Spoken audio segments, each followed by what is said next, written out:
Hey everyone, thank you for checking out A1 Math, and today we're talking about understanding quadratic functions. We're going to find out how they stretch, how they compress, whether they open up or open down, and how to graph them. So what you need to know about a quadratic is the input value, the x, is always squared first.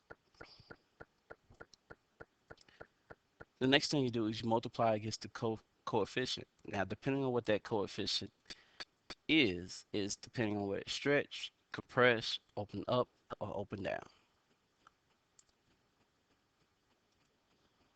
So when the coefficient in here labeled as A is greater than 1, then it's going to stretch vertically. So in the first example here, you see how the dark black is the original parent function and it's being stretched upward, being pushed inward. Okay. Examples of numbers greater than 1, 3, 2.5, 5 over 3.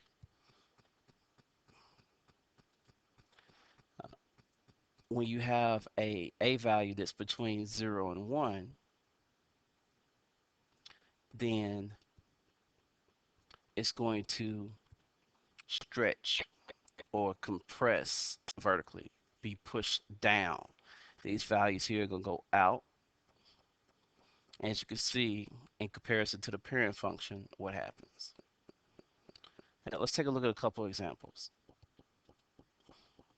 Okay, here it says graph each quadratic function, state the domain and the range. So here we have a quadratic function, 3 times x squared, with 3 being the a value. Okay, first thing I want to do is make some points so I can graph it and take a look and see what it looks like.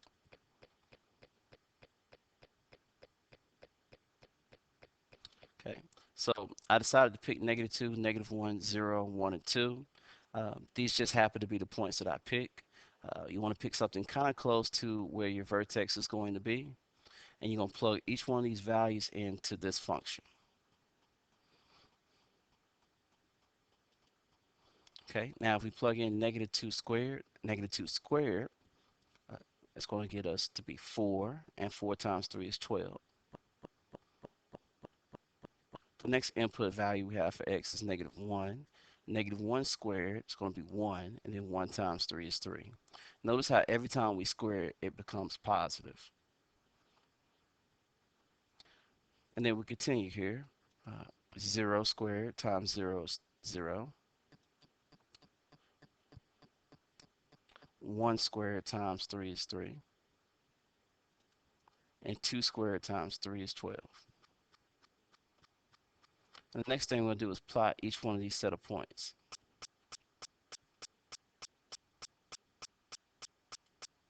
Okay, so I plugged in -1 here, -1, 3, over back 1 and up 3, plugged in 0, 0,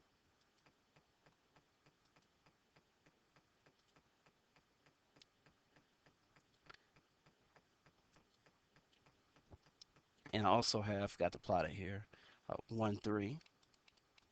And you see I start to have a parabola or a U shape here. Okay. The reason I didn't plot -2 and 12 is because if I go over 2 and go up 12, it's off the graph. So after I have this plotted, I go ahead and make my U shape. And then my last step here is to state the domain and range.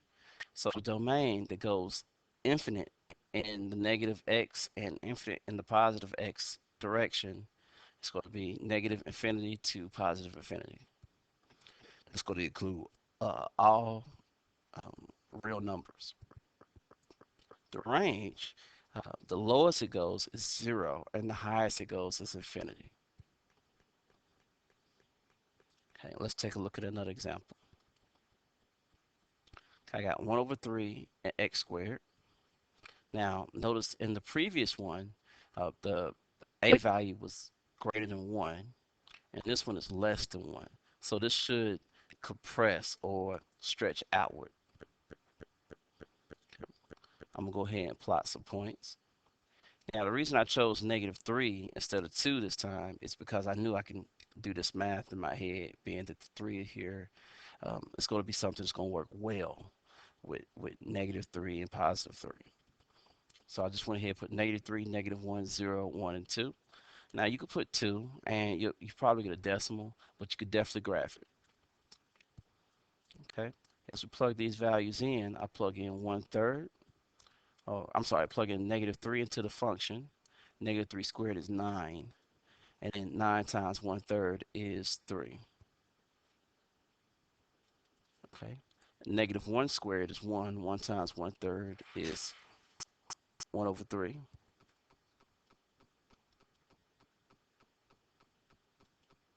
All right, plug in 0 and I get 0.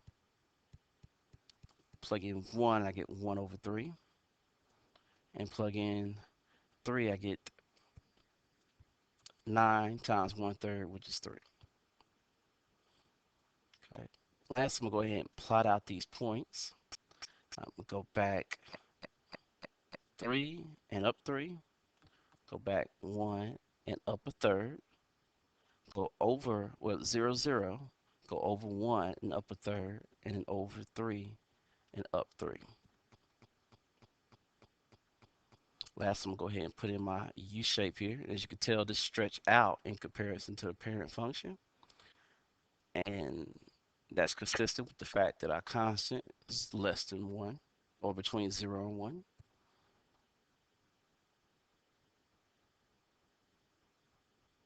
All right. And last, I'm going to state the domain and range. The domain, again, is negative infinity to positive infinity. And the range, the lowest it goes is 0, and the high is infinity. Okay. Now, both of these parabolas here open upward. Now, take a look at some examples where they open down. And again, what makes it open down is the constant, or the a value. Now, when you have a negative in front of that constant, it's going to cause it to open down, down.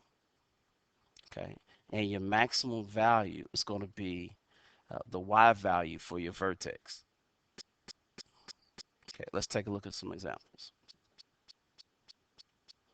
Okay, here's number 7, and notice we have the same coefficient 3, except instead of it being positive, it's negative.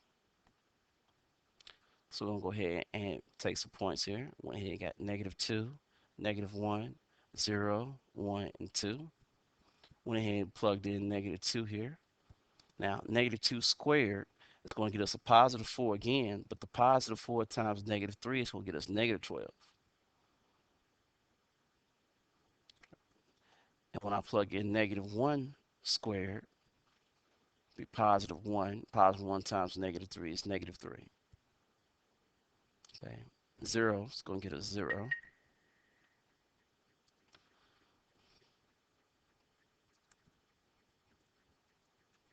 Then you go plug in 1, and you still gonna get a negative. 1 squared is be 1. 1 times -3 is -3. And then -2 squared, +4. +4 times -3 is -12. And you can kind of tell it's going to open down based on how the graph that's given. All right, now let's take a look at another example. Take a look at the plot, or the points here. We've got -2, 12. So I'll go over 2, and it's off the graph here. -2, -12. -1, -3. 0, 0. Over 1, down 3. And over 2, and all the way up to -12. Next thing I'm going to do is go ahead and make my U shape. And as I said, it opens down because of the negative sign. And it's still going to be vertically stretched. As you see, it's longer than what the parent function would be. Okay, let's take a look at our last example. And in this example, oh, I forgot to tell you about the domain and range. The domain, negative infinity, all the way to positive infinity. In the range, pay close attention to the range here. The negative infinity is the first part on the range, and 0 is the second part. As far up as it go is 0. All right, now let's take a look at this last example.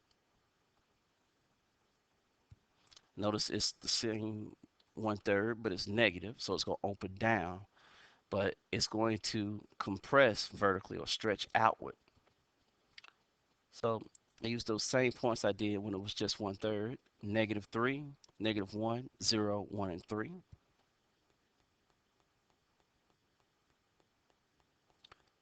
Then I plugged in these values, -3 squared, +3 times -1/3. It's going to get me a -3. -1 squared, +1 times -1/3 would be -1/3.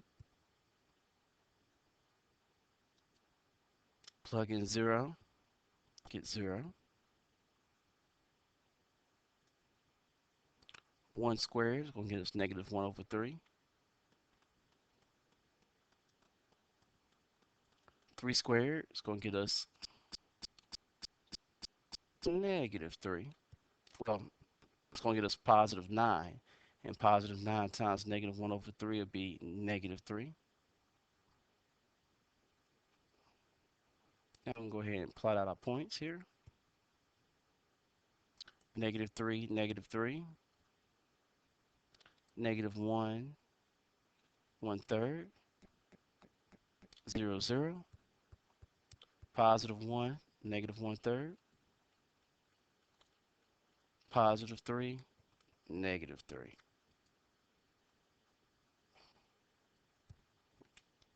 Okay. Now we'll go ahead and make our U-shaped parabola here. And it opens down because of the negative sign.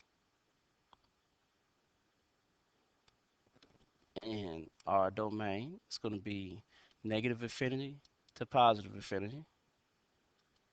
And our range is going to be negative infinity up till 0. Okay. So remember, the parabola is always going to be squared. Depending on the a value or the coefficient in front of that variable, will give you some indication on what type of parabola you're dealing with. Numbers greater than 1 will cause it to vertically stretch. Numbers between 0 and 1 is going to cause it to uh, vertically compress. And when you have a negative sign, it's going to cause it to open down. Again, thank you for checking out A1 Math, and see you next time.